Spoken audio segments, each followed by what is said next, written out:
Hello, everyone. Thank you to everyone who has already subscribed to our YouTube channel. And thank you to those who have been sharing our content.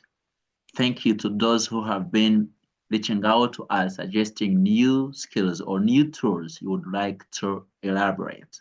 Today, we're going to see how you can access Google Docs and how you can do some a few activities on it or with it. Then after some other time, we're going to elaborate deeply how you can navigate this tool.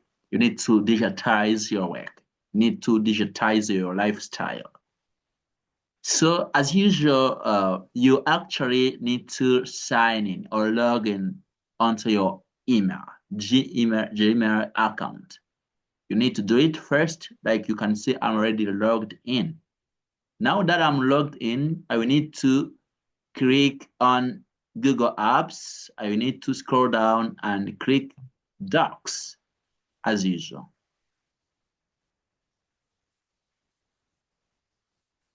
So I will need to delete these documents that I already have so that we can have similar appearances in case you are following me with practice. You see, this is how your page looks, your landing page looks in case you are using Google Docs for your first time. That's how it has to look like. Now you can see we have no text documents yet. Select a blank document or choose another template, blah, blah. So you can see we have some suggested templates to leverage, like project proposal, letter, resume, blank document.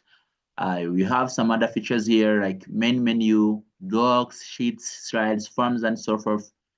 And of course, we are going to click blank document and see what comes with it.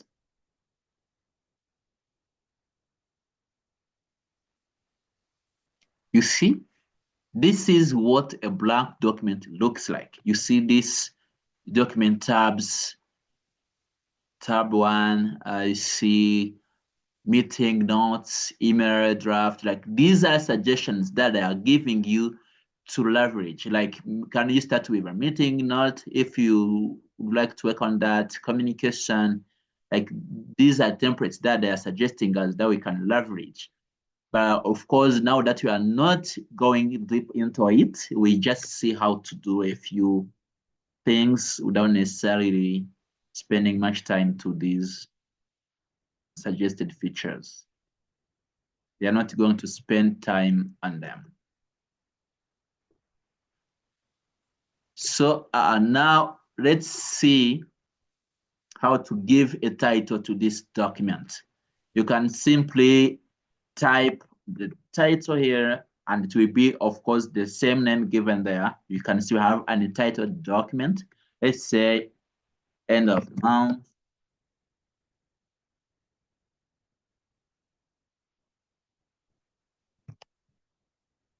Meeting. With this, once we click here, the same name will come here.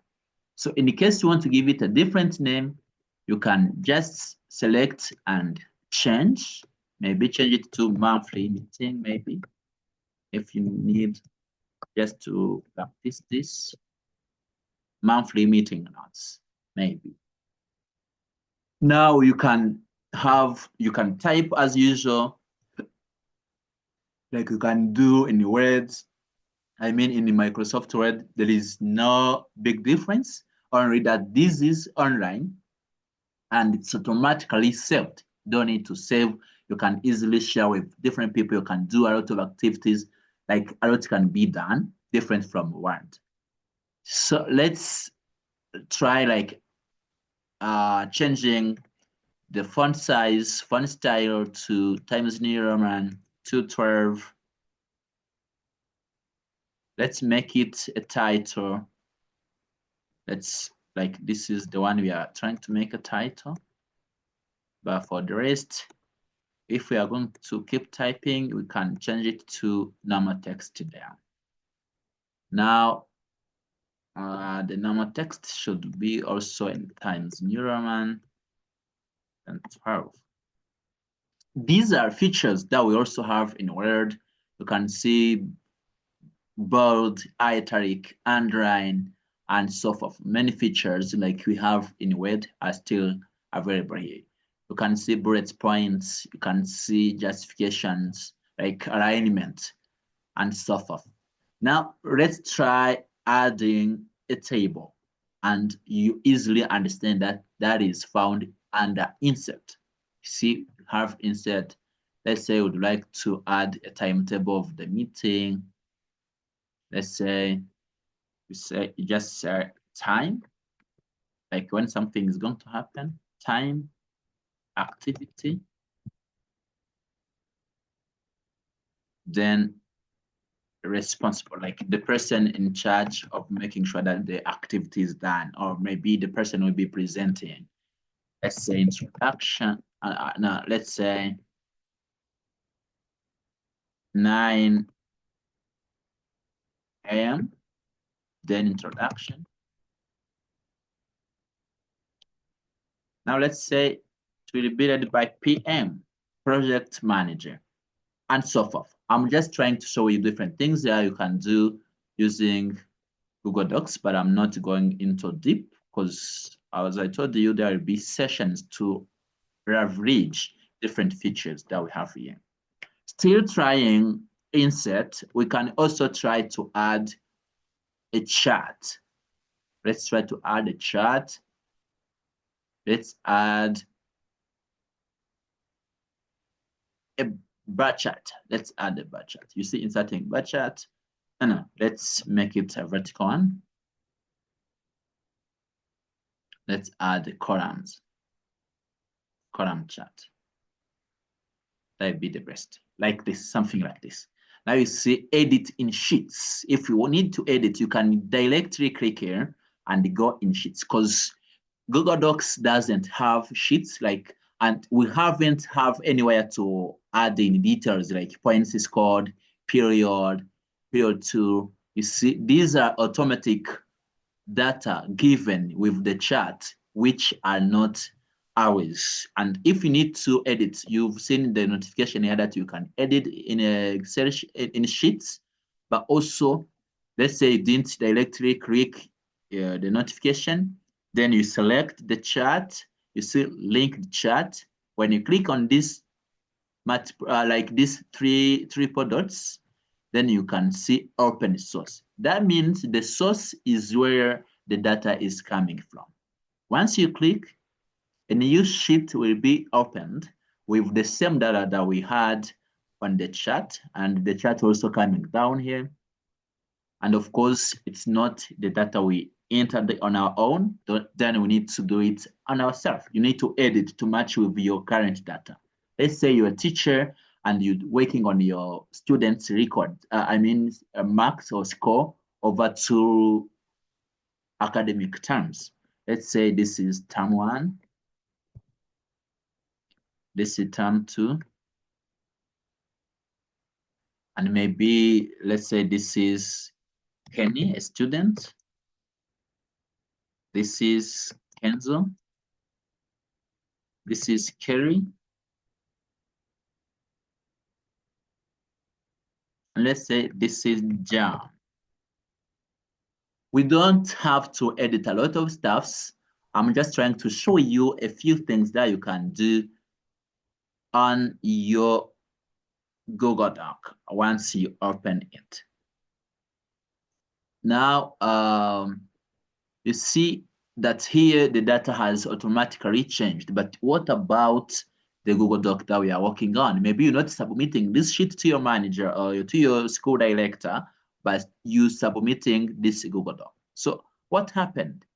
There is no change. Can you guess what happens with this? We need to edit this to make sure the changes made in the Excel sheet are automatically reflected here. How do we do it? After editing, we come and reload here.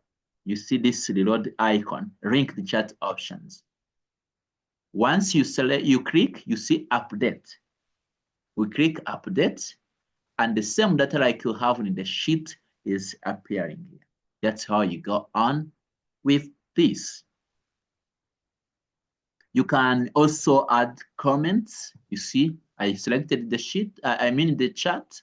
Now you can say, hello, director, to make sure I see the comment that I'm typing. Let me know if any changes are required. This is what I could come up.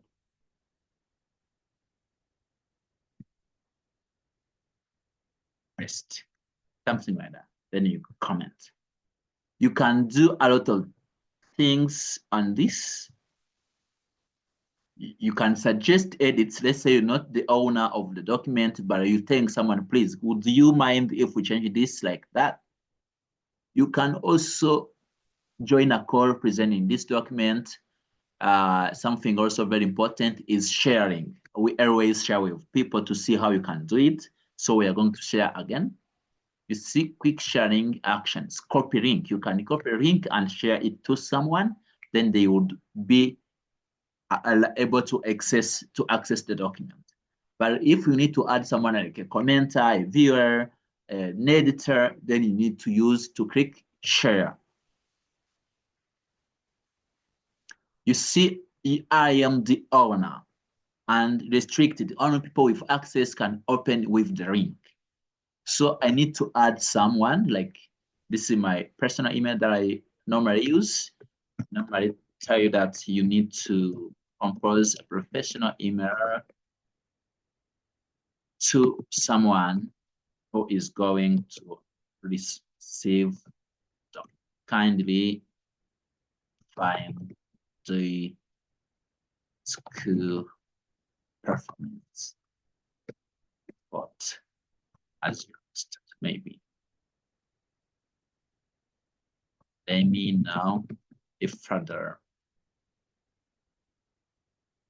inputs are required. Best.